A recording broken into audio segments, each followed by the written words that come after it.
Welcome, everybody, to another episode of the Sport Stooges podcast. As always, I'm your host, Sports Guy Jason. And this week, I'm being joined by Jems from Off the Rail podcast. Tell everybody where they can find you at in the social world. So on Twitter, I am at OTR Gems, OTRJEMS. Instagram, I'm gonna have to look that up. I check Instagram, but I don't really post too much on there. I think my last couple of Instagram posts are I either killed a deer or had a baby. So a little out of date there on that second one. Yeah. Instagram is Gemins 1530. And Gemins is JEMMONS. I think I have Instagram for the same reason. It's like, all right, yeah, I'll see what everybody's up to. Right. Same with TikTok. Like, okay, this is fun, but what else are we gonna do? Instagram's I'm on TikTok, but whatever. Too old to make any TikToks. I just make them of my kids. They get a kick out of them.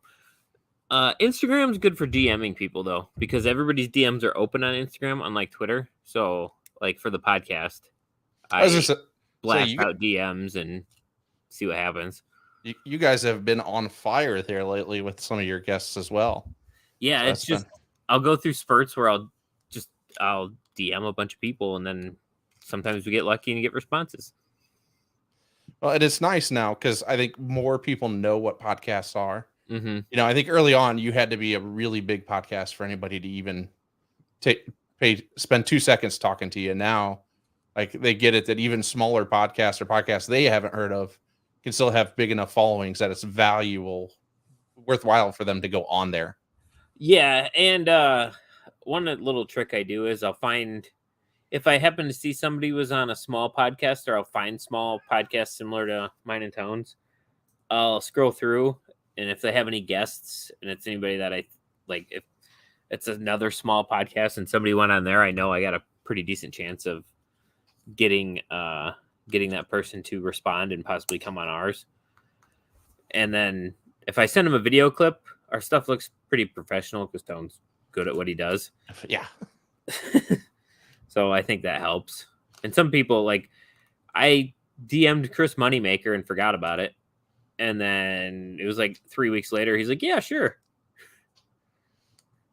Well, and that was a fantastic conversation, particularly at the time. It was so timely with NFTs kind of being such a popular topic at the moment. And yeah, we should have apparently taken some of the stuff we talked about and invested, I guess. Yeah, I think we could all be taking some extra vacations from work if we would have listened. I did parlay that interview into winning like a $300 Amazon gift card for some charity in Chicago. Nice. From a charity poker event in Chicago, because I used to play during the beginning part of the pandemic a lot of poker on my phone. We had like a club where you could like actually whatever. I mean, super legal. Mm-hmm. Of course. I don't know. Yeah. I was not in charge of anything though, so I was just playing. But I talked to some of the guys that I used to play with in there. And I was like, hey, if you're interested, I do this podcast and I have Chris Moneymaker coming on. Here's the link. And they're like, or I told him, I talked to him before we recorded, and he's like, hey, I'm part of this charity poker event, and he's one of the guests. They had like 3 or 4 guest players in it, and they were celebrities with bounties. And he's like, if you can get them to plug this and you guys get me a clip, I'll get you a free entry into the tournament. I was like, all right, cool. So I said something to Chris about it. He's like, yeah, absolutely. So he did it, plugged it, and then I think I had to pay $1 for the entry just for like bookkeeping purposes or something. Yeah. And ended up finishing like 8th out of like several hundred people. I miss charity poker games. Those were always some of my favorite ones. It was like a complex internet thing to do, because it was charity, so it was fine, but it wasn't like you could just be like on PokerStars playing. It was like you had to download this, and then you had to get this attachment and this plugin. But yeah, it was worth it. That was our most profitable episode, at least for me. There you go. Yeah, I was gonna say the mere pennies an episode I make at the moment on my Anchor ads that run before my episodes. really make this a profitable hobby. You know? We don't do that. The Anchor ads. I mean, Tone does all the background stuff, so.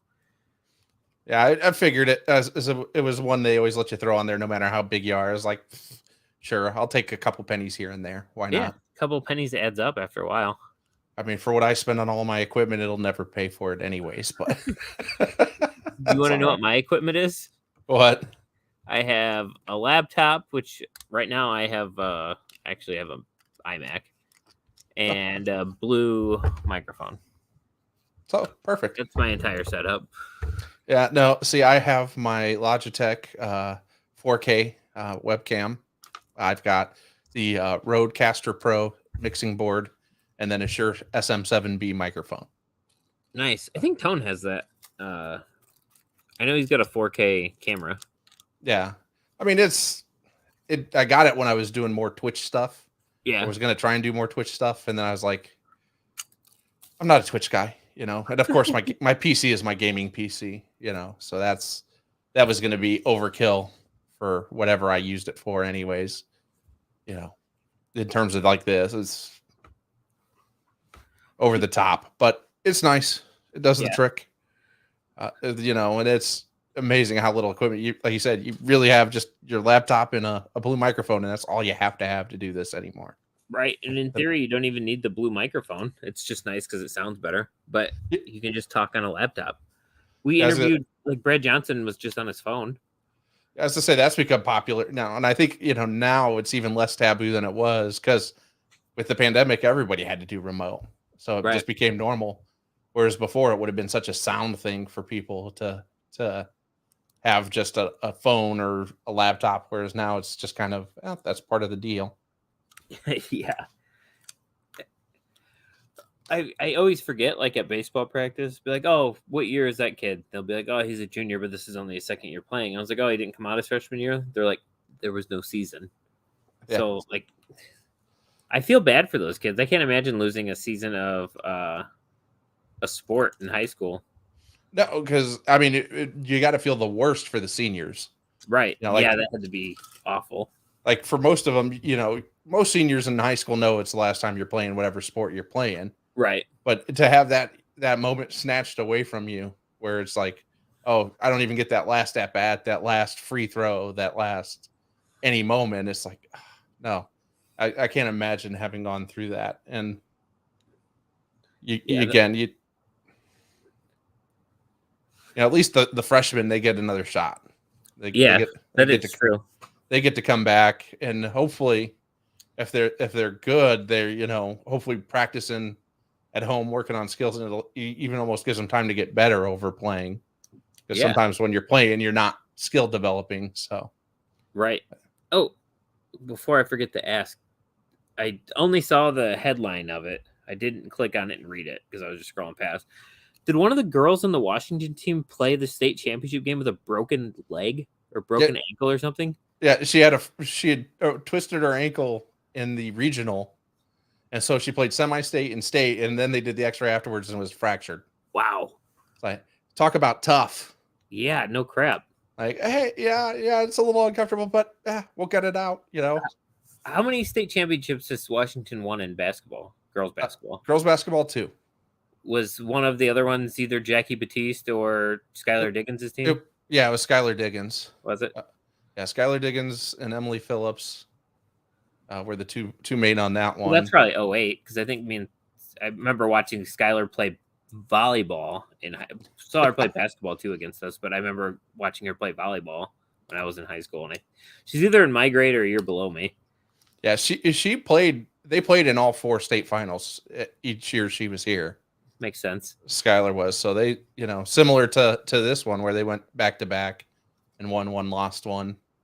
Are they going to have a bunch of returners next year? Are they graduating? So they are only losing 2 people off of the team. So that's not bad. They should be pretty competitive again next year. And their best player off of the team this year, the one that's going to Maryland already, she's playing softball right now. Nice. Right? Like you get so used to hearing, particularly on the guy side, how much they specialize in one sport so early that like the girls still don't do that as much. And it's kind of nice to see like yeah, no, season's over. All right, now I'll go out to the softball field and play that. And That's good because that's what I tell all the kids, either whether it's baseball or tennis, like play all the sports. I don't like specialize. I mean, obviously a lot of that probably comes from their parents. I'm sure these kids would probably prefer to play multiple sports, but most of it's like, oh, you're going to go to college doing this.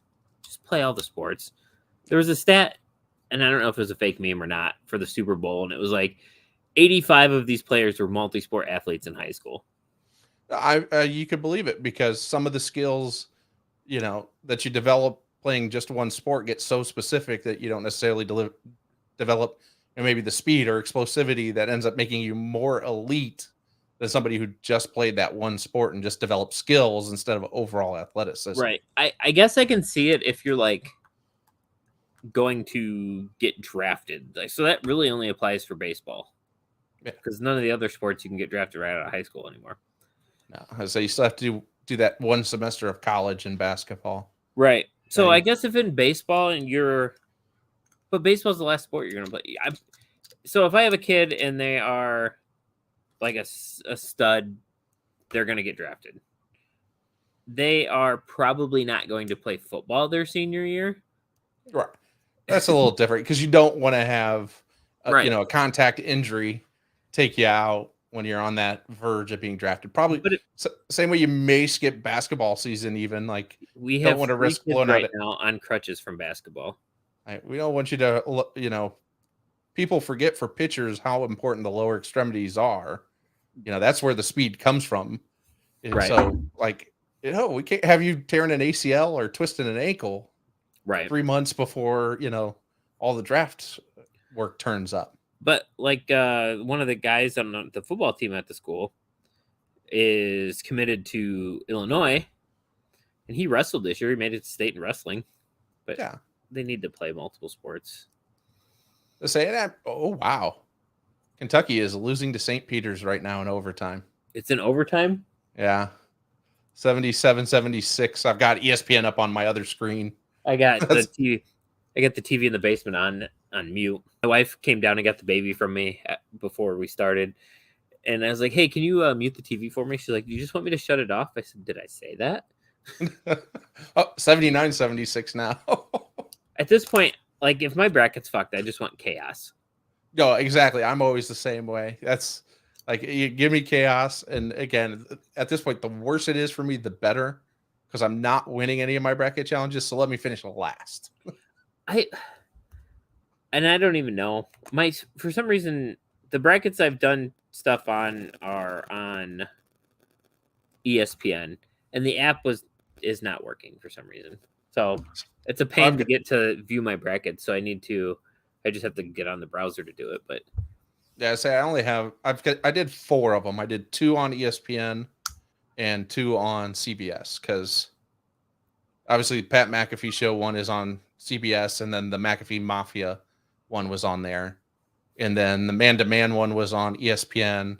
Yeah. And another podcast I listened to, Punch Drunk Sports, theirs was on ESPN. So I did the Man to Man 1 too. Yeah, as I said, I seen you were in there. I think Tone is still leading it right now, or at least was last time I looked. Yeah. Is there anything for winning that? I just joined it because Tone. Yeah, I have no clue. I know Pat's is a Bitcoin, right? Yeah, Bitcoin if you win, lunch with Mitt and a signed little mini football by everybody for second, and then just signed mini football for third. And then if you lose, if you have the worst bracket, you get to job shadow Tone for a day. Tone Dix. See, I didn't hear that part. I guess I didn't listen to it. I just saw the clip or the link for the bracket challenge. I think they added that in yesterday. Oh, did they? It's got to be pretty hard to miss all the games, but you figure you're picking all the 16 seeds. You would think you'd pick all the 15 seeds, but whoever is just about to beat Kentucky. Yeah, as I say, St. Peter's is about to take Kentucky, who I think I had going to the Elite 8 as well. Maybe only the Sweet 16, but I know it's hard. I think it'd be just as hard to pick a terrible bracket as it would to pick a good one. Right. I think I had Kentucky beating Purdue in one and losing to Purdue in the other. Yeah, I can't pick Purdue. Sorry. I Graduated from IU. I won't pick Purdue. Well, I absolutely hate Purdue, but like after watching a few games this year, I was like, they're pretty good. Oh no, I mean they were definitely a legitimate contender this year. It makes me hurt because I was enrolled at IU like 3 times and didn't end up going any of them. I grew up IU and Notre Dame. Those are my 2 colleges. They still are. Like those are my favorite colleges. Like IU getting shit stomped by 30 last time I checked. Not great. Yeah, no, I did. I just even stopped paying attention to that one because it hurt too much. I was just like, but I was never a fan of the Mike Woodson hire in the first place. I feel like it was just a gift to all the Bob Knight people down there to say, hey, see, he has Bob Knight ties. I'm like, that's great. That's not going to help us win in any basketball games in 2022. Well, I thought maybe they'd just be a good tournament team. Like they did well in the Big Ten tournament. Maybe I was like, oh, maybe Woodson has him going. Like Trace, Jackson? He's got 2 last names. What's his name? Yeah. Davis? Sounds right. Yeah. He's a stud. He's good. I was like, he's going to go off for like 25, 28. This game's going to be close. And then he was like, no, not even close. I like to put money on first half wagers just because I'm impatient. And I've done fairly well with it, especially today. And I use over under for the first half was 28.5. So 28. I took that, and they had 28 with like 4 minutes to go. Yeah, so I didn't watch a lot of it because I work until 7, and then I hopped outside and used our beautiful day to throw some burgers on the grill for a little bit.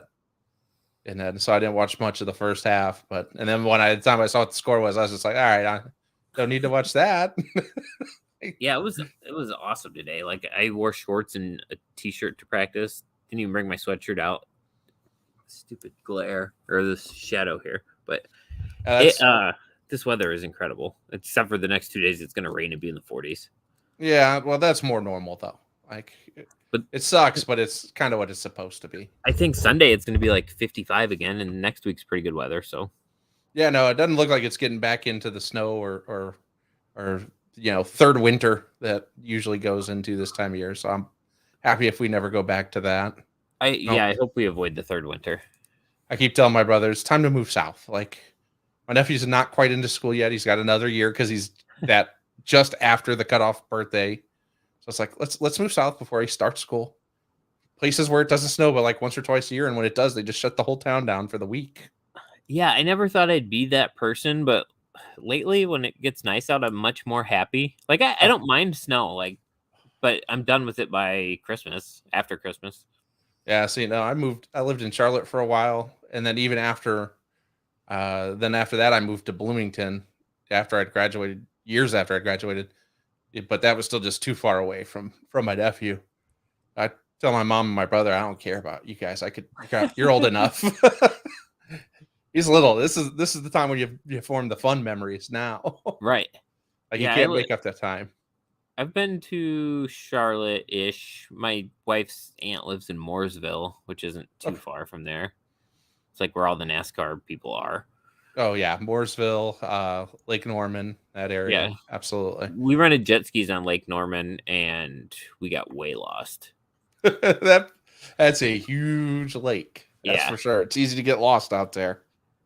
Yeah, Mooresville's probably 30 minutes north of Charlotte, depending on the traffic. Sounds right.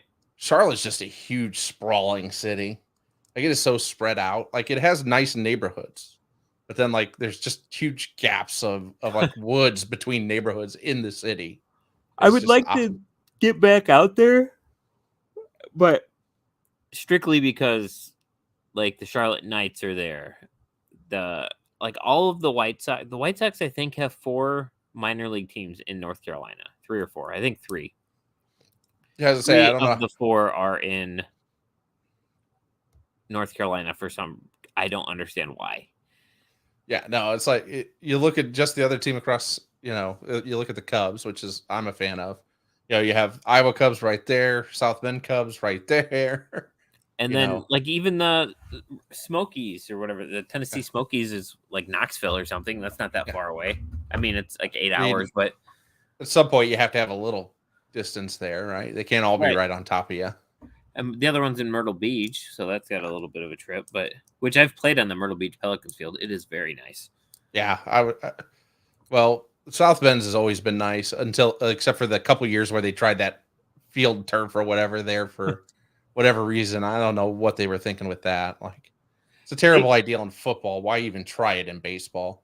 The things they've done to the Cove, I'm still calling it the Cove, the last absolutely several years, it is nice. Well, now they're talking about finally adding the upper deck there that was always an ability to be added since the day it was built. Isn't it? I like the joy of wondering if that foul ball hit a car or a person standing outside, because like so many foul balls leave that stadium. Yeah, no, I mean it'll be a shame when they do that, and I don't. I get it. There are probably 10 or 12 games a year where you would probably sell enough tickets to justify having the upper deck. Right. But I can't imagine it's more than that. Unless they have some deal in place with the Cubs already to be AA or something in the future. That would be. I was thinking about that the other day on how the process there works. Like, could they just? What are the rules for them to jump up and be? Because they've obviously been single A. They've always been single A, right? When they were the South Bend White Sox and when they were the Silverhawks, they were single A. Yeah, so they've always been a low A team. But I think it's really up to the organization that has has the agreements with the teams. Like, but again, then they would have to demote. Do you demote the West Smokies team down to low A? Right, and you also got to see if there's like a league they can fit into in that area. I think there's a ton of single A leagues though. There's less than there used to be though, because they shed a whole level of single A ball. Because you used to have like low A, regular A, and high A, and now you just have regular A and high A. Right.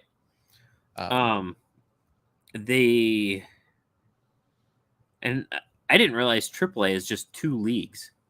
There's is it the Atlantic and Pacific, or the Pacific League, Pacific Coast League, and the other one's not the Atlantic. The Atlantic is an independent league. The ICL.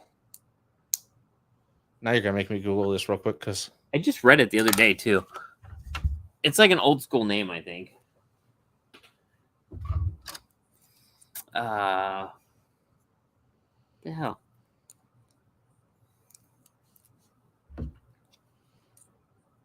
So International League and the Pacific Coast League. I gotcha. Yeah. So they must have the Canadian, if there's a Canadian team. I don't know why they're international.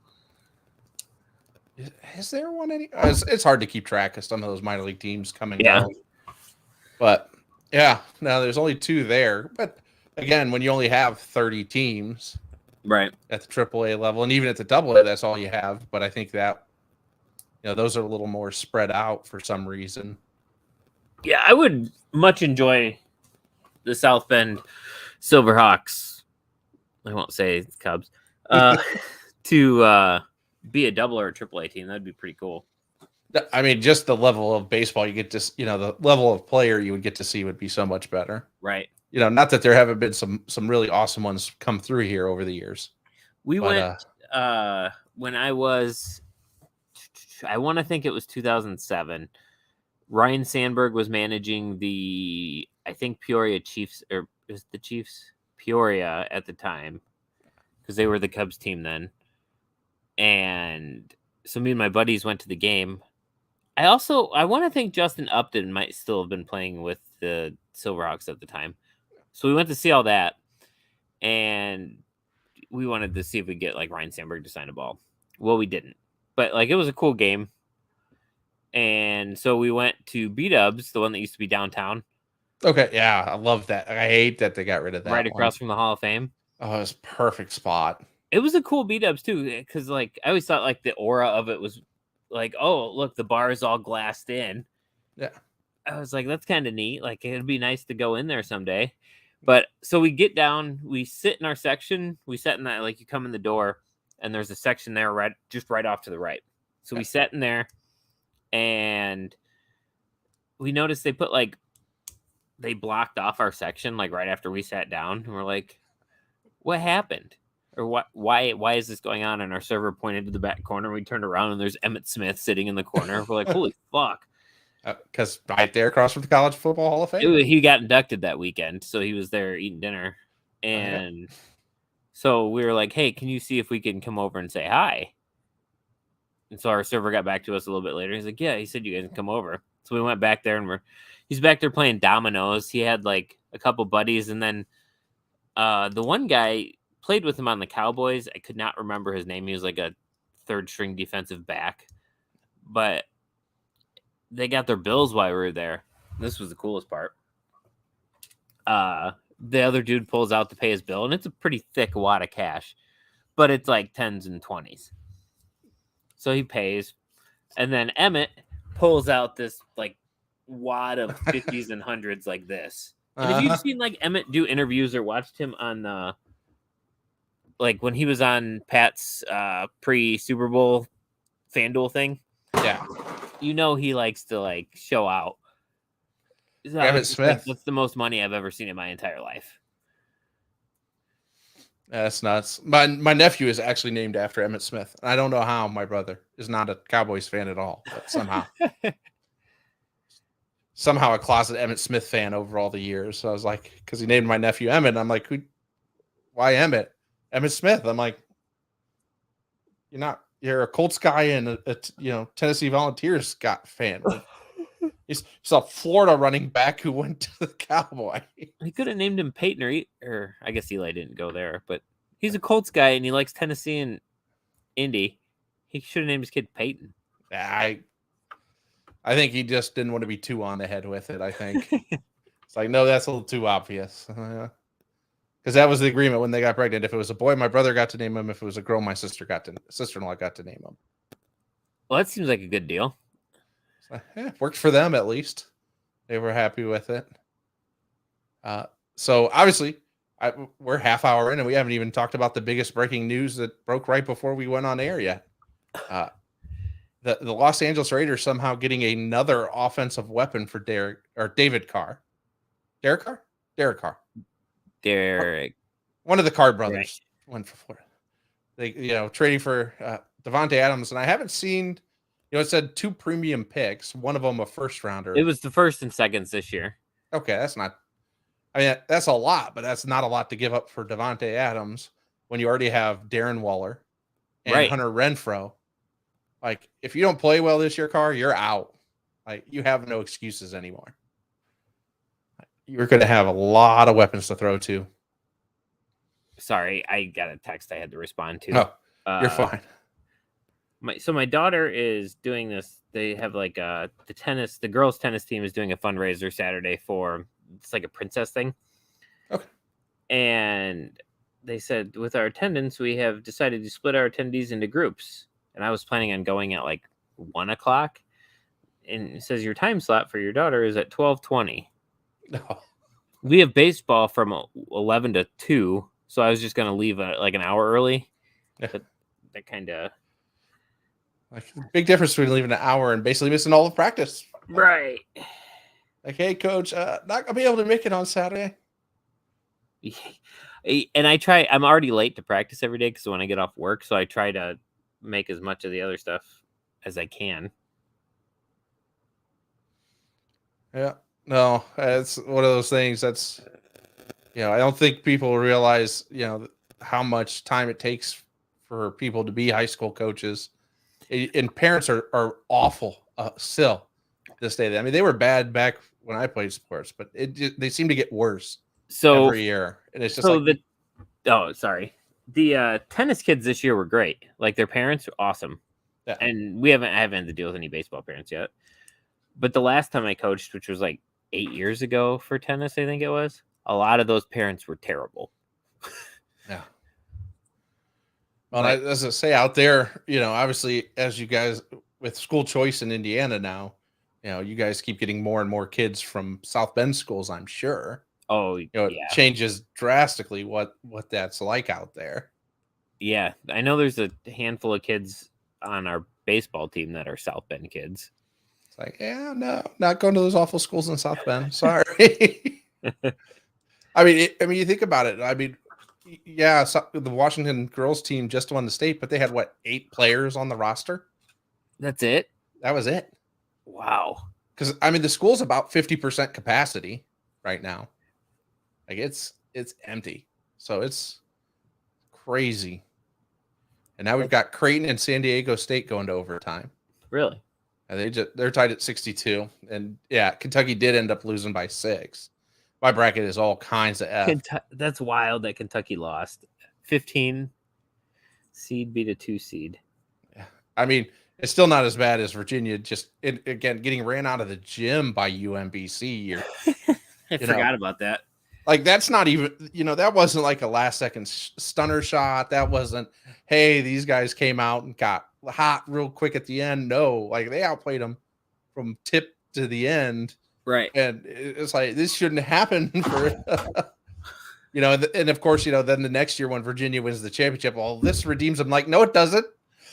No, you did something that's never happened before and will probably never happen again in sports.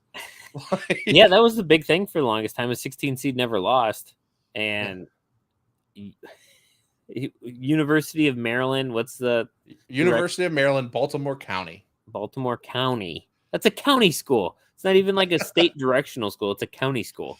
Yeah, it's like you lost to SUNY Syracuse. If you gave me 320 guesses, I would have. I don't remember how many Division I basketball teams there are. I would never have guessed University of Maryland, Baltimore County was a Division I basketball school. Yeah, there's like 300, and yeah, there's no way I would have ever. I would have guessed that there was a University of Maryland, Baltimore County. Right, and if that was on like a multiple choice test, I would not have chosen it. Like, nah, that's fake. Like, let's move on with that one. Yeah. But yeah, Devontae Adams going to the Raiders. That's pretty insane. I mean, first off, I'm a Steelers fan, and we've had a great offseason so far.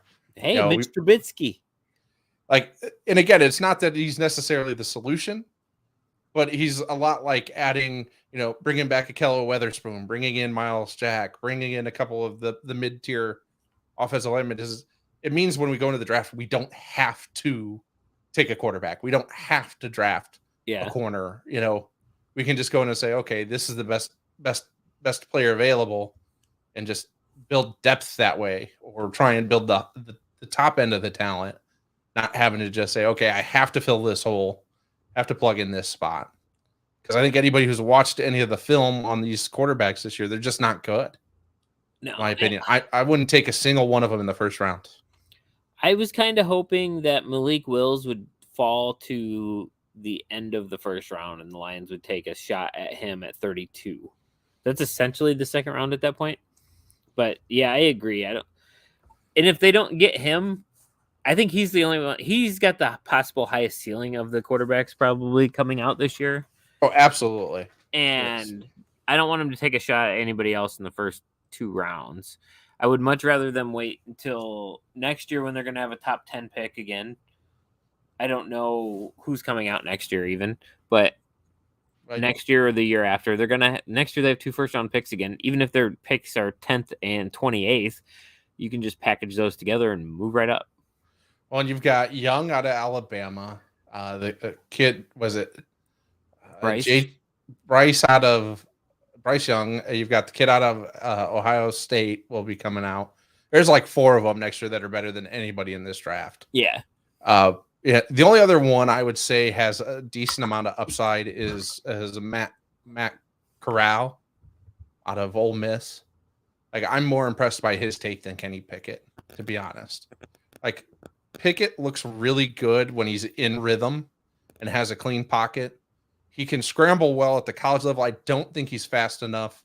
He's like Aaron Rodgers level speed and elusiveness. Where like, okay, I'll get away and make a kind of a play, but that's not who he was in college.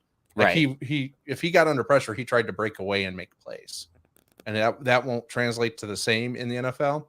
So it's kind of interesting to see how that'll play out. I just don't know. Again, like I said, I don't know that I would have drafted any of them in the first round. But if it was going to be, because again, that like you said, the advantage at 32 there is you get that 5th-year option, which is important. Right. It would have to be Willis or Corral, but I think Willis is going to go way too high. I think somebody up in the, I think Carolina may talk themselves into it, or Seattle even. And who knows what's going to happen in Cleveland now that Baker wants out. If he gets out, who knows? Maybe they're in the market for a quarterback all of a sudden again. Poor Baker. I don't feel bad for him. He's not that good. Yeah, but he makes good commercials. Well, go to Hollywood and act. Don't be an NFL franchise quarterback. He's going to end up in Pittsburgh. No, he will not. I honestly would take Mitch Trubisky over Baker Mayfield right now. I just don't think Baker's that good. I think he played on a very, very talented team, and he still couldn't get over the hump with a very, very talented team. I don't hate Mitch Trubisky. I think he's going to actually be fairly decent. I think he got a raw deal in Chicago, and he had a year where he was 13-3. Yeah, no, I mean, he was a Pro Bowler one year. At least he has that upside to him. I don't think Mitch sucks. I think Matt Nagy sucked. Oh, that's for sure. And I just would love to see Mitch go ball out. I didn't care who he went to. I knew last year he obviously wasn't going to play unless Josh Allen got hurt. I would like to see Mitch ball out just to hear a bunch of pissed off Bears fans. That's my absolutely favorite thing is a Monday after a Bears terrible loss listening to the score out of Chicago. I just don't even do that much anymore. Although I am finally getting ready to cancel my XM subscription because I work from home now. So, before I had a 1-hour commute each way to work. East or west from you? For me, I went east. I was out to the far side of Elkhart. But RV land. Yeah. But so, then satellite radio was nice because I could just pop on the 90s channel or Mad Dog Sports and have a good day. Right. But now that I'm at home, it's I don't need that. I can just turn on anything I want to listen to on YouTube or just download the podcast and listen while I'm working, and it's no big deal. But yeah, no, if I was Detroit, if Willis fell, I would take him. If Corral is the only other one, like I said, that I'd maybe risk that very last first round pick. But even then, you could probably get him 34 and not... Right. They have 2 picks in 3 spots. It'll be an interesting draft. That's for sure. I put a future bet in a while back. I had bonus funds, so I just put them all. I put $35 on Evan Neal to be the first round pick, and I was it was plus 200. I was this is a lock. And then it got down to minus 200, and I was this is awesome. This is he's gonna be the first pick. And then the moves Jacksonville's made, he's now plus 800, and now Aiden Hutchinson is minus 400 or something to go first overall. I don't know. If I was Jacksonville, I'd still take him. I would still take Neal. You would think ideal situation would be to protect Trevor Lawrence. I get it. You signed a couple of linemen, but add another one. Just right. What did they do? Franchised Cam Robinson and signed Brandon Scherf or something? Yeah. So you still have room to bring one more in. No problem. Yeah. Leave Aiden Hutchinson to the Lions. I mean, don't get me wrong. There's plenty of successes with high, early pick pass rushers, but I just think there's so much value later in the first round, in the second, and the third. The Steelers have made a living out of undrafted guys becoming top-notch pass rushers, let alone mid-round guys. You know? Or even somehow TJ Watt dropping to pick 30. I never understood that one, but hey. I know. I just think I'd be disappointed if the Lions picked another offensive lineman. I know Penei Sewell was a steal where they got him. Taylor Decker's done fairly well, and they could obviously use another offensive lineman, but give me something different. I have seen some mocks with Kyle Hamilton going to the Lions at 2. Yeah, I've seen that. He's talented, but safety at 2 is a big gamble, particularly when Hutchinson's there. I get to the quarterback first, worry about the back end second. Well, and they took Jeff Okudah 3 years ago at number 2 overall or 3 overall or whatever, and he's played he played bad his first year, but he kind of got thrown to the fire. And then last year he tore his ACL or something. Yeah. So, I mean, he's still kind of a wait and see guy, but yeah, again, I think the safer pick there is if Hutchins is there too, you take him. The guy that's fallen absolutely off the first round cliff though is what's the pass rusher from Oregon? Thibodeau. Yeah, I still see him in a lot of mocks in the top 10. Yeah, but I mean, he was a lock for 1 or 2 with Hutchinson, and now he's down to like 7, 8, 10. Yeah, depending. There's still, probably a couple more days of like decent free agent signings to move some of the draft. We're getting close to the point now where we kind of know who's going to be where, in terms of teams. Right. Now you're getting more to the depth guys. And the guys who usually my Steelers would be signing now is usually when they would start. They usually, but again, when you have like the third most cap room going into the offseason, and, again, we were able to sign Miles Jack for 2 years, $16 million, cut Joe Schobert, and that was a wash on the cap. It's like, oh, hey, that guy is athletic and can cover in space. That guy can't even tackle anymore. Huh. I used to always have Joe Schobert as my IDP in the fantasy league that had him because he would just get tackles. Yeah. And then I had him this year and he sucked for the first 10 games of the year. I think probably like 12 of the last 15 years I've had Levante David because it seems like he's been around forever, but he averages like 8 to 10 tackles a game, it seems like. Yeah, no, he was one of those guys. So if you can always get a good middle linebacker, in the IDP leagues, and that's my league that I run is an IDP league. Like I won't do team defenses. It's just like if it's a fun league, fine, but it's a waste of time. Like, we have both actually. We have 2 defensive players and a defense, but I don't usually draft a defense. I'll just stream one every week. Right, because the numbers bear out. Like the difference between like the number 1 defense and the number 15 in fantasy is like 2 points a game. They're all fluky too because it's just touchdowns. Yeah, so it's just no. So that's why I said IDPs. Like, and that's still a little fluky, but like particularly linebackers and good safeties, usually you can get their tackle numbers pretty spot on week to week. And then the one thing I want to do again in the fantasy world, and I'm going to try again this year, is to put together a true dynasty league. We did it before, and then after like 3 years, everybody got tired because same 2 people played for the championship like the first, I played for it all 3 years, and then one guy played for it 2, and another one the 3rd year, and it's like, so they got mad because the same people. So then we started doing a redraft. Basically enough, the same couple of people keep winning. It's like, yeah, I get it. You think it's because we keep the same players, but we knew to draft those people because we knew to draft them. Right. Or actually, that one was an auction draft and it was salary cap based. But oh wow, it's like then I pointed out to him. I said, if we would have stayed in the dynasty league, that was the year that AB went off the deep end and Lev Bell, was playing for the Jets, and those were 2 of my big guys. It's like I'd have sucked.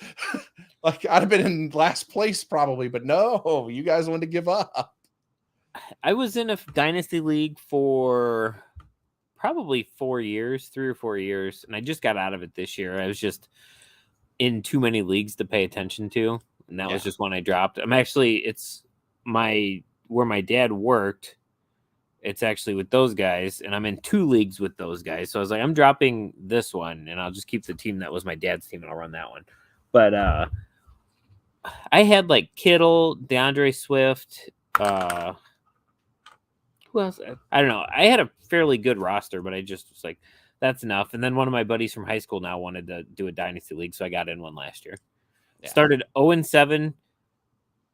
0-5 or 0-6. Won like 8 games in a row, and made it to the championship. 9 games in a row, whatever that equates to. And I made it to the championship and ended up losing. And that was because I chose, and I don't remember which one. I think I chose Kyler Murray over Matthew Stafford. No. And I was just playing matchups. And usually it worked out pretty well all year on picking the correct matchup with those guys. But that it did not. Yeah, see, I was lucky in the league I won this year because I only did 2. I did the one I've done with, it's me, my brother, one of my friends from high school, and then bunch of my friends from college. So we all play together every year.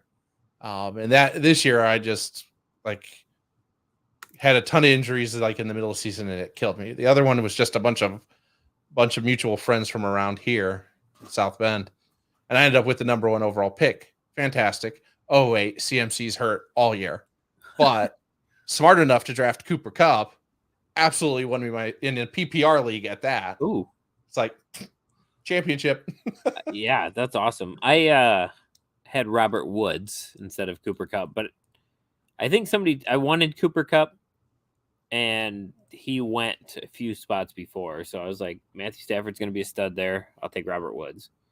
Yeah, in my other league, Cooper Kupp went 1 pick before my next pick when I was going to take him. I was like, and I had him every year in that league until this past year.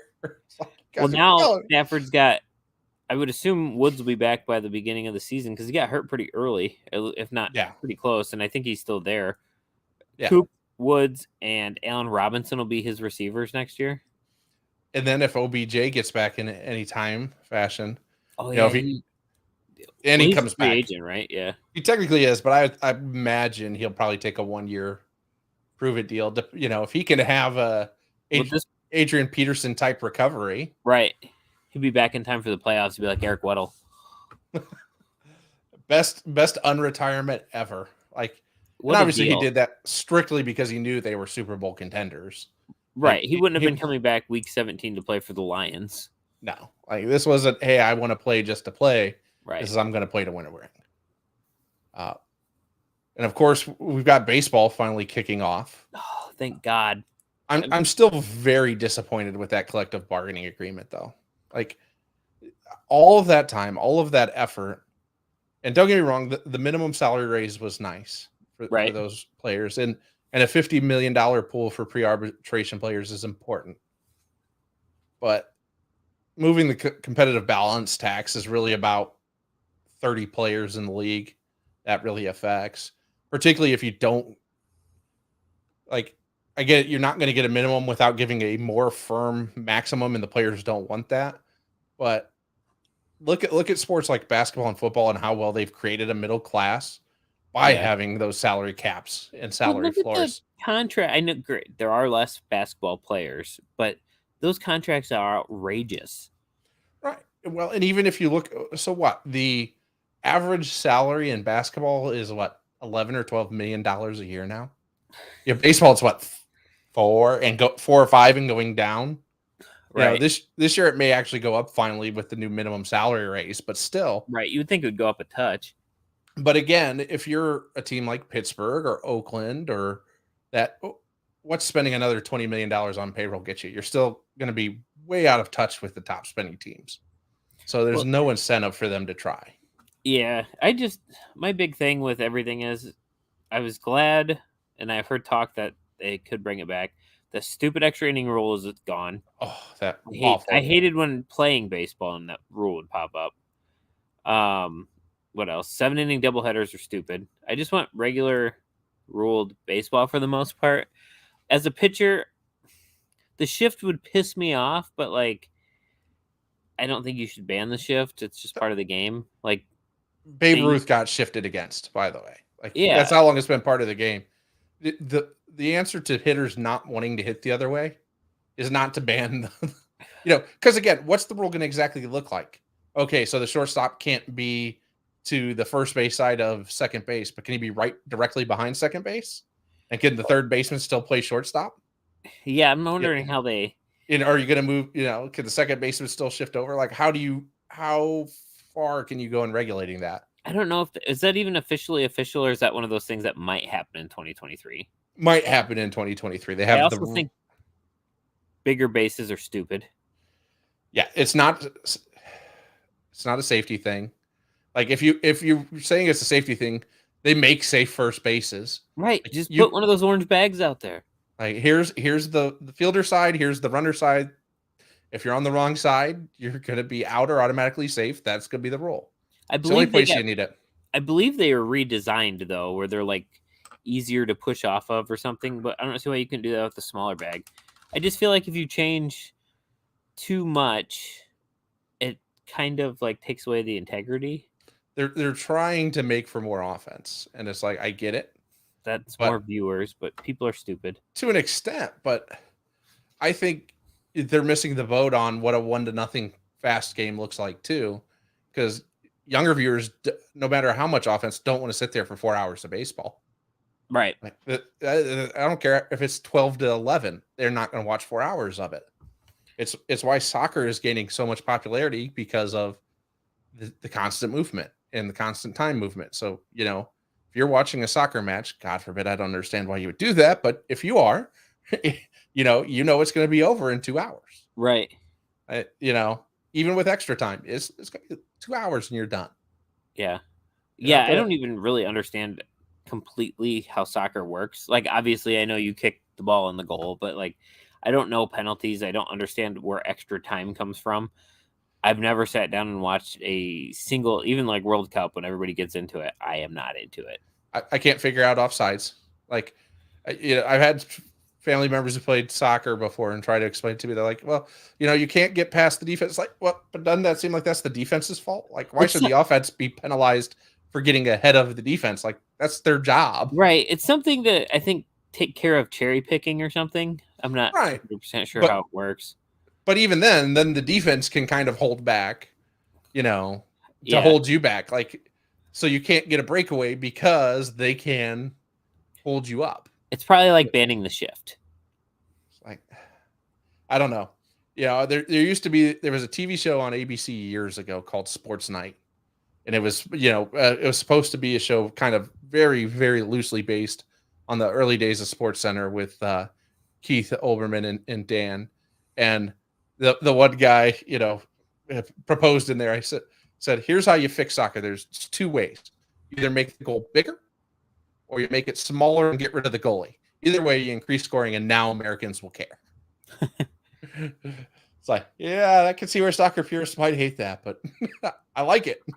I do too. I want like a tiny goal. Like, I don't want a giant one. I want a tiny one with no goalie, and it's like probably like 4 soccer balls wide and like 2 soccer balls high or something. And again, give me a clear offsides like in hockey. Like, here's the blue line. You can't come past this without the puck. But if the defense is out of position, that's on them. Hey, you can't cross this line without the ball being passed at first. But if the ball's passed, defense is on it's on them to get back, not you. Even better with soccer, give me a Quidditch goal. Harry Potter was after my time. It would just be like a big hoop facing like just basically like a ring light but up in the air. Okay, I get what you're saying. Yeah, I mean, I've at least seen what that looks like. I just didn't know that was the goal. Okay. Yeah. But yeah, no, obviously I'm excited to have baseball. I just wish they would have fixed, I don't know, revenue sharing needs to be increased in that sport. Like, I get it. It's a lot of local revenue. But now that the Braves particularly are publicly owned and we see how much money even a mid-market team like Atlanta is making, like, it's time to share that better with the smaller clubs so that they can compete. Like, well, you're Cubs losing to the NFL because a city like Pittsburgh can compete in the NFL. Right. Like, and the Cubs can't do anything because they had biblical losses a couple years ago. It's because the owner spent all the money buying all the real estate around Wrigley Field, and he's a cheap ass in the first place. Well, that and supporting elections for people. Well, that was more his dad than him, but probably his brother too.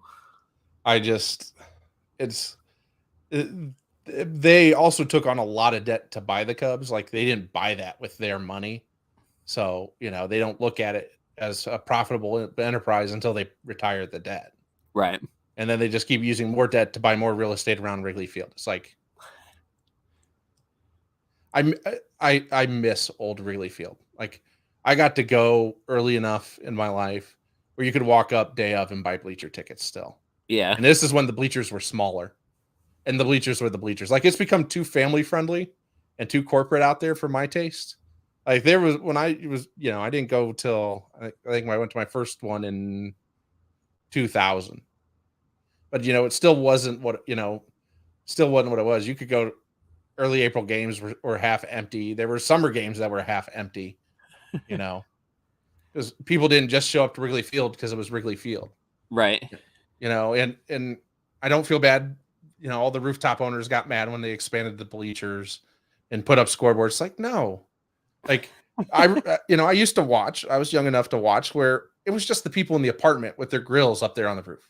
Like, of course they didn't care. The Tribune Company didn't care then. But when you're charging $200 a ticket to watch a Cubs game that you didn't contribute to paying for, you're stealing goods and services at that point. That would have been so cool. Like, even not being a Cubs fan, to live in one of those apartments where you can like see the game. Oh, I told one of my friends, his niece had an apartment right behind the bleachers studio for $500 a month, and she let it go. And this was like in the early 2000s. So I was like, should have told me. I'd have taken over rent. I'd have commuted back and forth. Yeah. For that apartment for that price. Then your hour drive to work becomes 2.5, 3, traffic maybe 6. Take the train. Take the train. You can get almost all the way there. You just have to keep a car at the airport. That's the last stop, right? On the South Shore. Oh no, South Shore ends at Millennium Station. No, downtown. your way. Oh yeah. Sorry, yeah.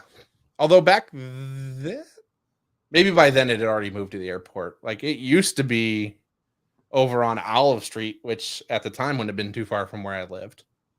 Better. It would have been almost walkable. Although, again, if I had a place in Wrigley, then I'd probably just find a job up there too. Right, you probably $500 a month. I mean, you should have been an usher. Work at one of the bars right there. Yeah, that McDonald's there then? Oh yeah, the McDonald's there.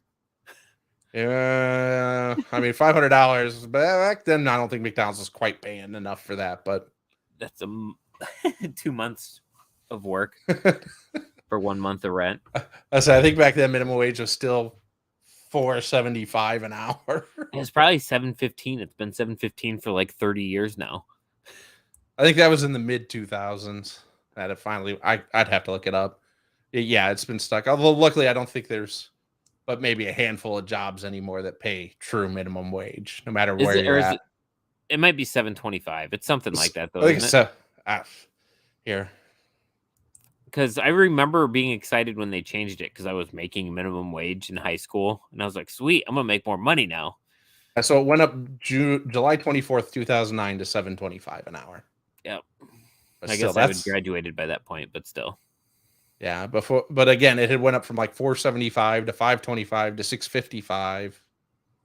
Or no, went $4.75 to $5.15, then to $6.55, and then $7.25. I feel like the $5.15, the $5 to $6 to $7 ones were all not that far apart. Like changes. Yeah, so it went from $4.75 to $5.15 when I was in high school. So that was 1999, and then 2016 it went to $6.55. Sounds right. And then $7.25 in 2009. Yep. Or no, sorry. Yeah. Yeah. I think you said 2016. I said 2016. It was 2007. It went to $6.55. Right. Okay. I thought they moved twice pretty quick, because I was working at Oinks at the time in New Buffalo and making minimum wage. So I was excited I was going to get like an extra 75 cents or whatever it was. Yeah, I'm not sure how August 2016 ended up on that screen at all there. Like, that was just a random, like, here, we're just going to throw a random date in this post. Internet. Some guy is going to be reading this on a podcast, and I'm going to make him look dumb. Dozens of people will hear him talk about a day that has nothing to do with anything. I make that joke to my wife with, like, she's like, she listens to our podcast, and but she also was like, "Are you recording this week?" I'm like, hopefully. She's like, "You need to stay on it. That's how you grow. You need to record every week." I was like, "It's not like we don't want to." And she goes, "And I know you joke about your dozens of listeners, but if you want more than a dozen, you guys need to be consistent." I was like, "Yes, ma'am." I mean, she's right. And that's the one thing I'm right. terrible at right now is doing it every week. I try right now. It's averaging about every third week. And some of that is just had some family stuff pop up that has kind of gotten in the way. Again, it's so new. I'm kind of being loose with scheduling. Right. And then when I was going to do this, there was a guy who had been bothering me for like a year to do it. And then as soon as I say, sure, my schedule's changed, he's like, "Oh, well, now I've got a new job and I'm coaching wrestling, so I can't help." It's like, oh, okay. But at the point, I'd already asked Tone to do the graphic work, and I was like, you know what? Anchor's free anyways. I'm like, you know what? I'll throw up an episode here or there until I find find a good rhythm and figure out what I want to do with it. And well, so far it seems I've listened to a little bit of the other ones. I listened to like half of Tone's, I think. So me and Tone just talked about it last night, Tuesday night in our podcast, about how I'm pretty sure I have ADHD and can't finish things. So like, if I listen to a podcast, and I did it to listening to you and Tone, I did it listening to Ben Verlander, I did it listening to Chris Rose, the Rose report, all in like a 3-day span. I listened to a podcast on the way to work and then never finished it. Like, I have like time in the morning when I get to work, drink coffee and stuff, where I could finish it like the last half an hour or 15 minutes. And I just don't. I start doing other things and I can't get focused. I'm sure I have ADHD. I've been fidgeting with Legos this entire time. No, I know I do. I was tested when I was in school, and then I think the big reason I wasn't ADHD was I was in the South Bend Public School. So they're not telling an honor roll student you have to go on a IEP when you're honor roll. They're like, this is not worth the headache. And two, my mom fought it tooth and nail. So well, that honor roll student could have turned into valedictorian with with the proper amount of methamphetamines. Right. Like, I've seriously considered, guys, like I should probably go to the doctor and just see if I can get like a low dose of Adderall or a low dose of Concerta or something, just to kind of feel more productive. Well, and I don't even know if I'd want medicine per se, but even there, to spend some time learning some of the CBT, the cognitive behavior therapies that just help with the focus. Yeah. Again, I'm constantly fidgeting here. I just keep using my monitor. I have the two monitors, so I just play with the other one to try and make it less. And like when I started, I was just tweeting out all the links and stuff. Not that I think one person has come on while we were live. Oh yeah, on the air. But the other thing, see that I'm like the last episode I did with Tyler, I tried to tighten up my editing on the audio version. Yeah, like this will go on YouTube, it'll stay on YouTube and this whatever. But I tried to cut out.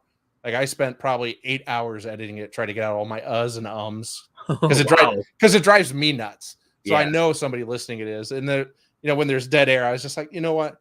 Because I was talking with him about it some, because obviously he does a lot of editing as well.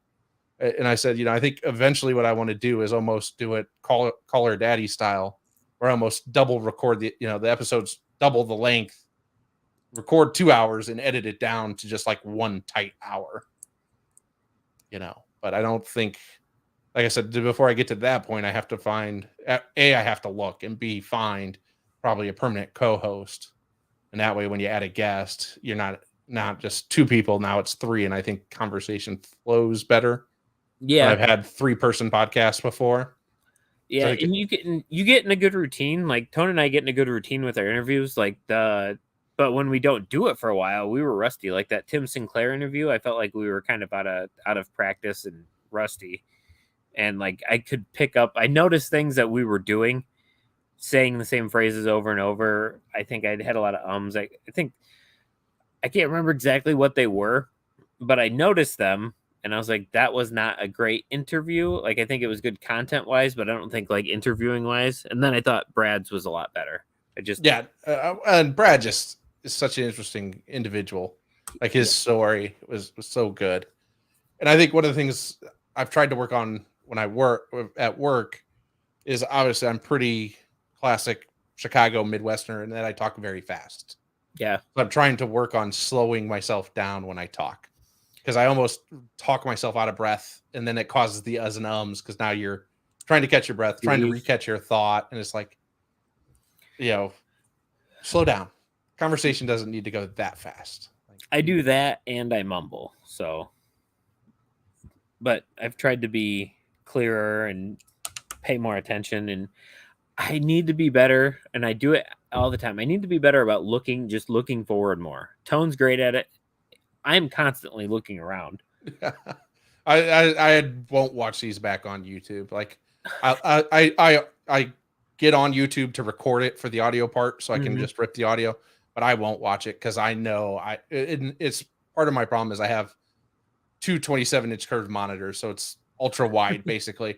So I'm just always, even now though, I've just got the two screens open in the dead middle, so I shouldn't be as off on the side. But like at one point, I was playing with my Madden 22 icon, on the screen. It's just like, all right, oops, let's move that, because that was finally free, because I wouldn't buy Madden anymore, no matter how much they try to charge. It's like, you guys run the same thing out every year. Like, just make it free and make all your money selling those packs to those Madden Ultimate Team people. Let them. You can get Madden for free now? So I had, when I bought my graphics card for my computer, I got the 3 months free of the Xbox Pass, Game Pass for PC. Mm-hmm. And now part of it is you get the EA Pass as part of the Xbox Pass. Okay. So Madden 22 is on the EA Game Pass. So got that for free. Oh, nice. Well, technically $10 a month, but right. Like right now I'm on four free months. So I honestly don't know how any of that works anymore. I never really did much on the computer, but I have not had a gaming system since probably 2010 or 11, maybe, is when I got rid of my Xbox.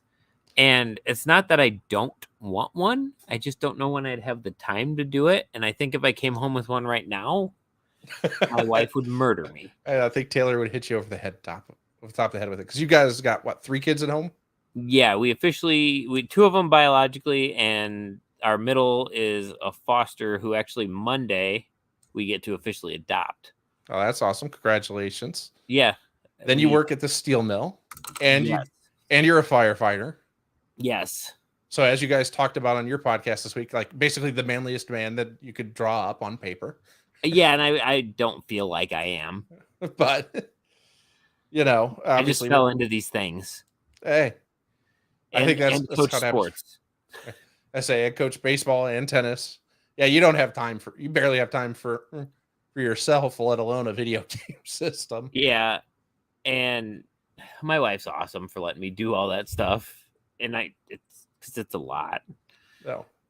Like, in theory, I shouldn't have even asked to do some of it, but I did, and she said yes. So that's having a good partner, though, right? That understands that, hey, maybe you need this for the moment, or maybe you need this right now. Yeah, and that's I never tell her not to do something. I would much rather her go do something with her friends. Go do if she wanted to.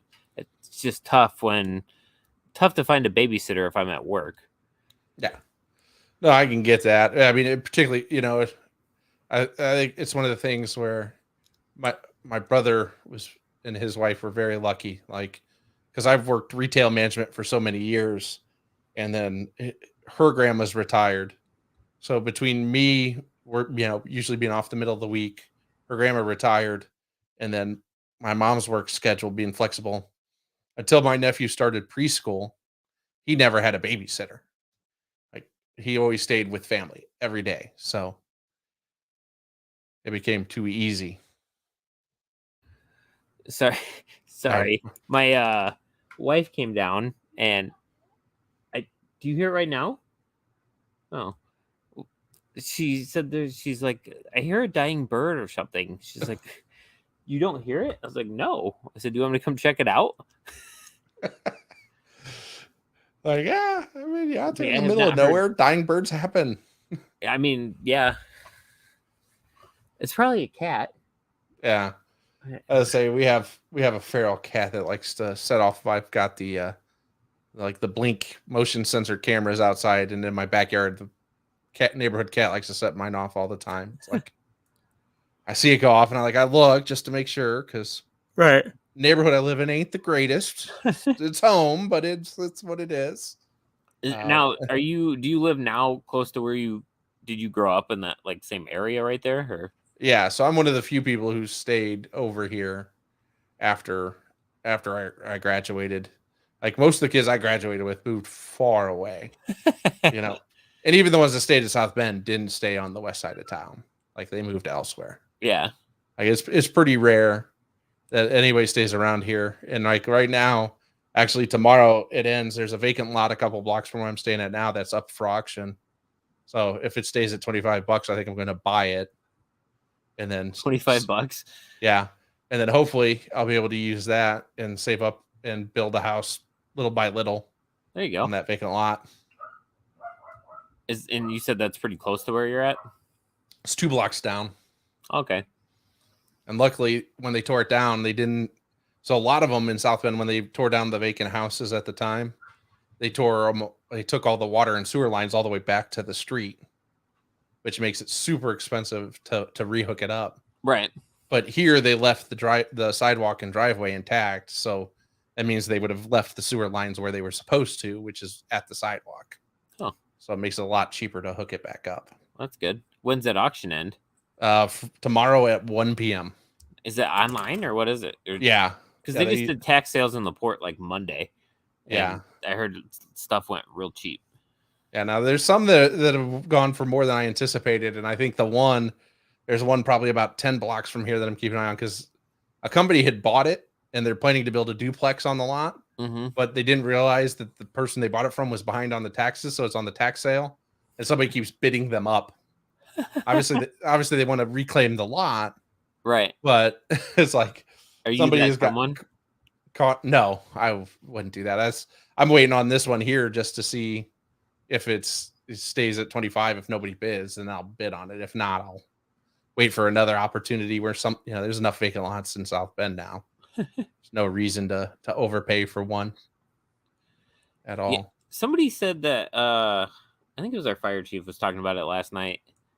Somebody said they got a small lot on Hudson lakefront for like $100. What? Yeah, that is insane. I scrolled through that tax sale and looked at it, and I looked up the ones that had actual street numbers. I didn't do the ones that were like East Hudson Boulevard. Yeah, I assume there's some of those are just like slivers of land that people don't give a shit about.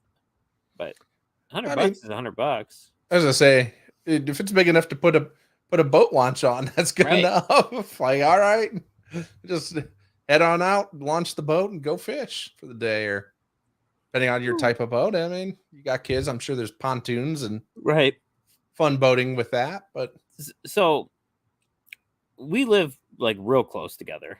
Like, yeah, we're on the same side of our counties, basically. Yes. And I was looking at our Facebooks, like seeing our mutual friends.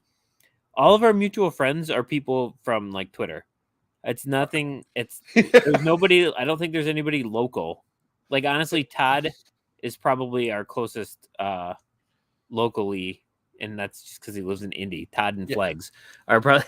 Yeah, probably. I never even thought to look at that, but because you're right, it literally, 20 minutes apart. Yeah, but it's crazy. But it's crazy though. It always seems like because of that time zone line, like it's just different worlds. Yeah. Even for counties that literally touch up to each other. Like, it's just like, no. My high school drew from both counties. Yeah. See, and but you guys were in a different conference than us, sports wise. Not anymore. No, not anymore. But at the time when I was in school, and I think even when you still were. Yeah, we were in the NSC. And we were in the NIC. Now we're in the NIC. Yeah. Well, because Penn and Mishawaka left the NIC. Penn's still in it. Is Penn in Mishawaka left? Yeah. It's hard to keep track.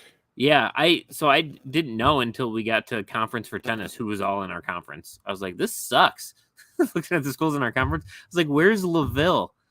Give me Culver. Yeah, LaVille. Like, oh yeah, you gotta go to 20 down to 31 and just keep going. No, I'm not, like, where are they from our conference? I want them back. Give me Culver, give me Triton, give me LaVille. All the teams that were in your conference. Yeah.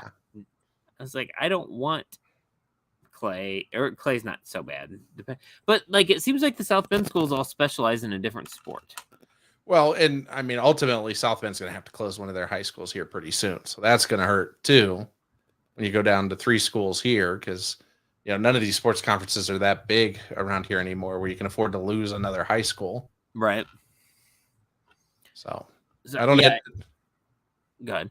I don't envy those administrators who got to put all that work together to make that stuff happen. Oh yeah, that's tough. So the South Bend schools in the South Bend, so there's Clay, Adams, Riley, Washington.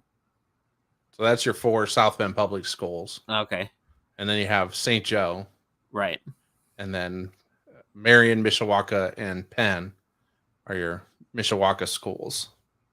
So those are basically all the St. Joe County schools, well, right? Lakeville is right there on the border of St. Joe and Marshall, and it pulls from both. Okay. Just like how we pull from both. Yeah. And then I'm trying to think of... I'm sure this is exciting conversation for people that live outside. Or no, John Glenn. That's the other one. Glenn. Yep. They've been on both of our conferences. I think they're in the NIC now. Yeah, because they weren't when I went to school, at least. I think us, Jimtown, and John Glenn came over. Okay. Yeah, I just did not keep track of any of that at all. I had no idea until I was coaching again. Yeah, it's like, because you just can't pay attention to that. Like I'm sure everybody follows their high school for their high school sports once they leave. You would think so. At least passingly, but like you don't pay attention to the day-to-day of it. Like, okay, what conference are you in? Like, I didn't even realize until it was like state championship. Oh, they're like Washington Girls 3A. I'm like, 3A? When did they become a 3A school? They were always 4A. And then it's like, then I thought about it. Student body population is way down, so it makes sense. But and each sport has like a different class system because what was I looking at? Football, they went to 6 classes now. 6 classes in football, and I think we're 4A in football, but 3A in everything else, maybe. Yeah, well, because the what I would call the Olympic sports, I think there's only 4 classes. But now individual sports don't have classes. Well, okay, which is crap. If we're going to get into that, I miss the 1-class basketball, to be honest. I wish they would do like a tournament of the champions at the end of the year. Like, hey, we're going to put, 1A versus 4A, 2A versus 3A. And I don't hate that for the sports like that. But like tennis, golf, wrestling, I think they need classes because you get, I don't know. It's just because we play Penn and St. Joe. I guess they look at it, though, because it's individual, not team. Right. That it's not the same effect, because obviously when you're pulling a basketball team or a football team, the more students you have, typically the more depth you're going to have for your team. Right. And the bigger your numbers you'll have on your team. Well, I mean, there is team aspects to all of those sports. Like the teams do. Well, like tennis, there's technically team scoring, right? Yeah. It's based off singles and double matches. Yeah. Wrestling is like that. Point-wise. Golf, I'm assuming, is like that. Well, golf, I mean, they basically play it, modified individual 4-person team. So, yeah. I don't know. I think there's a case for that always to be made. And like now, technically, Washington will move up to 4A next year in basketball because they've been in the state finals 2 years in a row. Because they changed that rule. They changed the class rules because a lot of the private schools technically were 1A and 2A schools by population. But because they're able to offer scholarships to kids for sports, they could build better teams. So that, some of the smaller schools were like, this kind of is not what this was meant for. Like, either the private schools need to be in their own league, or there needs to be some mechanism to move them up if they keep being too competitive. I wish that was the case because Andrean used to beat the piss out of us and things all the time, but they could recruit CMA. They always had these like Lithuanian kids playing basketball that were so good. I'm glad Lalamere just competes against nationally ranked teams. Well, and I think if you're going to be that kind of school, that's what it makes sense to do because that's what's going to get you the kids you want in there, right? Right. Well, Lalu has like 3 different varsity basketball teams, though. They have like their premier squad or whatever they call it. That's the one you see on ESPN. And then they have like a local team-ish. And then I think they have JV. Yeah. Which, I mean, again, you want to have place for the freshmen and sophomores to play and get better. Right. Although, again, some of those kids they recruit are going to play on that premier squad freshman year in high school, probably anyways. They're that talented. Yeah. So it's interesting. Again, that, like Chicago, they basically do have separate leagues for the private schools and the public schools. Yeah. Period. Like, it's like, no, you don't mix. Like, it's not a chance. We're not giving you the chance to recruit Eddie Curry and Derrick Rose to your school and then have to have them play some public school that's, up from the north side full of 5 white kids. Like, no. Yeah. Not going to happen. But I think the public league there gets pretty intense. No, I mean, well, it is because the private leagues are on their own. They Right. don't recruit the kids as much, and obviously, there a lot of the parents don't have the ability to transport their kids to the private schools, Right. anyways. So they still end up in the public league, and the public league is so prestigious. Yeah. Again, it's produced some of the top players in the country that I think they are not going to lose top players. I think we're at an hour 20. I'm if you want to keep going, we can keep going, but I think we can wrap it up because I'm sure you've got some stuff to do. Yeah, let's wrap it up because I have to get up at 4:30. Oh, that's even worse. But Yeah, it's no again, big deal. Most of the time I'm up till 10 o'clock anyways. I think I have as a cupcake with my name on it upstairs too. The wife went to designer desserts in Valpo today. oh, nice. As I say, Yeah.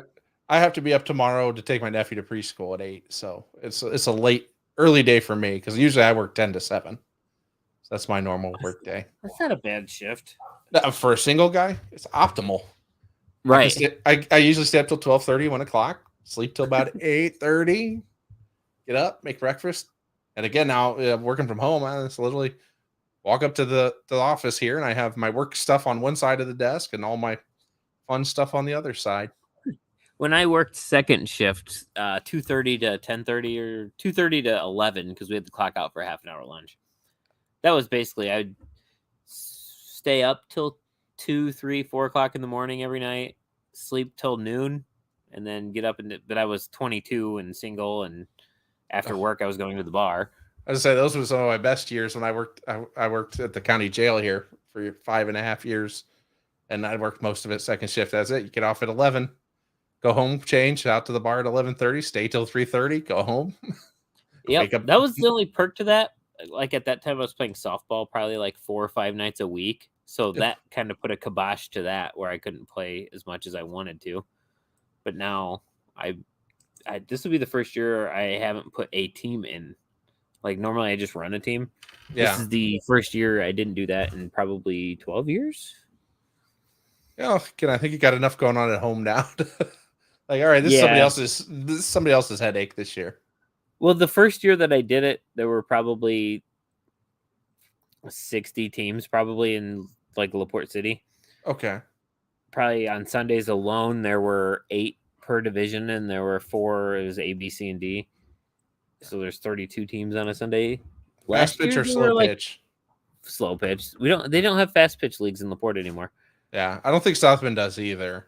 They used to, but last year I think there were 4 total teams on Sunday, like from 32 to 4. Well, again, though, I think last year was just one of those years where everybody was still kind of uncertain on how things were going. So I think you had a lot of. It'd been dwindling. I wonder, is it just because they come to South Bend, or is it just people? Well, it's like $5.75 when South Bend really isn't that much more expensive. Valpo is cheaper, Michigan City. And this year they don't even have a Sunday league. I think they're just playing on Tuesday nights in LaPorte. I had almost moved us to Belleville or whatever, Byers, whatever it is now. Belleville. But, it's Belleville. Yeah. Matthews. Yeah. That was my little league park when it was still a baseball field there. Do they not have baseball fields over there anymore? I mean, the fields are still there, but there's no leagues that play out of there. Really? Yeah. It had fallen into such disrepair that they lost their little league license, and then they tried to run for a couple of years as just like, a baseball league, like through like Pony League or something like that, and it just wasn't enough kids left anymore. Man, I remember they were the closest. They were the next. Well, I guess Warren had a team too. Yeah. But I always liked playing at Matthews. We got to play under the lights. I don't know.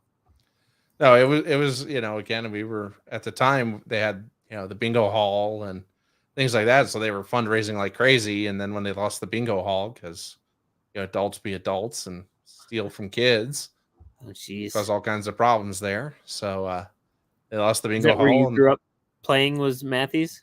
Yeah, just knocking stuff off my desk. But yeah, I played there from 5 to 18. Wow. Because they played, still had senior league back then too. We had senior league when I was in high school still. We did it 15, 16, I think. Maybe it was the last time we did it. Yeah. The oldest we could be. We went to state for it. Yeah, we were never that good because, again, obviously, basically, by the time you get to senior league, it's basically all the South Bend leagues together to put together one team. Yeah. Because most kids are playing high school baseball, so they're VFW. It was actually our high school team that was playing in this league. Okay, so that makes sense. I say a lot of our best high school players played the VFW leagues in the summer. I played Legion ball out of South Bend post 50 for the year after high school, actually, and that was pretty fun. That's competitive baseball. Yeah. But this has been great. Nope, appreciate it. Again, make sure you guys check out Off the Rails Pod. I'm imagining if you're listening to this, so you probably already listened to them. The less interesting co-host of Off the Rails. I wouldn't say that. I think your life is fairly interesting. I think. Yes, but Tone will just drop random shit. Like yesterday, he told me he couldn't read till he was in 6th grade. Okay, yeah, that's interesting. See, I was the exact opposite. Like I was an early reader. Like I went into it was the perfect storm. I went to 1st grade here at St. Adalbert's, and I think this will be a great story to leave off on. But I had started reading it like books at 4 years old. So I get into 1st grade at 6, and it's a new teacher. And she has this genius idea that she'll give the 1st graders all of their work for the week at the beginning of the week. And then you can work at your own pace, and she'll help you as you need help. And, kids who need less direction will be able to work on their own, and kids who need more help. Really, actually a really great way to do it, unless you have a kid who's been reading for 2 years by the time they get to school. I would finish my week's worth of work by midday Monday. Yeah. So I would spend all week just making class miserable for everybody else. Because again, ADHD. Yeah. Right. And you could tell at that age, some of the notes that got sent home were just hilarious. Like I got, there's like Jason was jump roping with his sweater today. And then in the afternoon, we moved his desk to the front of the classroom by the chalkboard because he was talking to everybody while they were trying to work. So then he started licking his finger and making polka dots on the chalkboard. So at one point, they talked about moving me up to 2nd grade because I was so far ahead. And my mom will tell my nephew this all the time. They literally looked at my mom and said, well, we can't move him up to 2nd grade because he doesn't color in the lines like a 2nd grader. I still don't color in the lines to this day. It's like, who's got time for that? I'm not a great colorer. My daughter will want me to color stuff. And I'm also colorblind, but that has nothing to do with coloring in the lines. It's just being a poor colorer. So it's like, it always throws me for a loop when you have these people who didn't learn to read till later, because I was such an early reader, and it's just like, wow. But, especially somebody like Tone. But again, I would imagine, though, as part of it was probably moving around because he was military family. That's exactly what he described it. This is on the podcast, so I'm not like divulging Tone's secrets. This was on the next podcast that's coming out of ours. So it's a teaser for you guys there in the industry. That's why we like to call that a teaser. There we go. And if anybody listens to this on Saturday morning, I'll be part of the From the 108 tournament that they're running. It's a White Sox Twitter, where I will be competing against Joe Latham, no relation to Sean, in the 1st round matchup. So vote for Jems. There we go. Let's remind mailmen that firemen are much more important to the world. Yeah. A perfect place to leave that off. Till next time, guys. Peace out. See ya. Thank you.